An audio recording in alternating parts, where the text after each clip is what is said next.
Jangan takutlah pakai minyak ni sebab minyak ni memang saya pakai dah berapa kali. So kalau tak okey saya tak ada repeat lah kan. Okey Jack, macam mana dengan condition kereta ni? Untuk F30 ni kalau kita tengok dalam enjin ni, so far dah cantik. Lepas kita dah isi kita punya produk, kita akan tengok balik selepas 6 bulan ataupun selepas 10,000 kilo mileage. Kita akan tengok balik enjin ni sama ada bersih lagi ataupun terkadar. Okay tuan. So ini before this yang servis. Kalau tuan perasan kat sini dia still lagi ada perang-perang kan. So saya nak tunjuk yang selepas servis kali kedua dengan kita, result dia. So kalau tuan perasan, tuan tengok dekat sini, colour dia lagi cerah daripada sebelum ni. Yalah.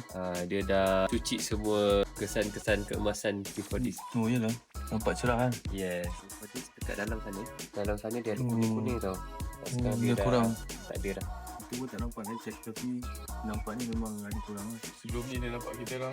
Yes. Setelah beberapa bulan pakai produk kita, macam mana performance daripada segi minyak ke, rasa berat ke, minyak kuat ke, macam mana?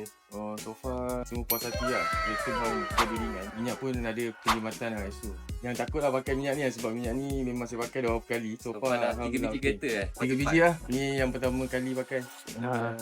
Dua kali pakai. kali. Dua kali pakai. Yang backfire tu 3 kali. Backfire 2 kali. So kalau tak okey saya tak ada repeat lah. Ada lenjan tak? Lenjan? Lenjan memang ada lah kereta ni. Kereta memang tak buat slow. Melainkan backfire tu je. Kereta ni memang saya tekan. Terima kasih banyak sebab guna servis kami. Semoga berterusan lah. InsyaAllah. Terima kasih.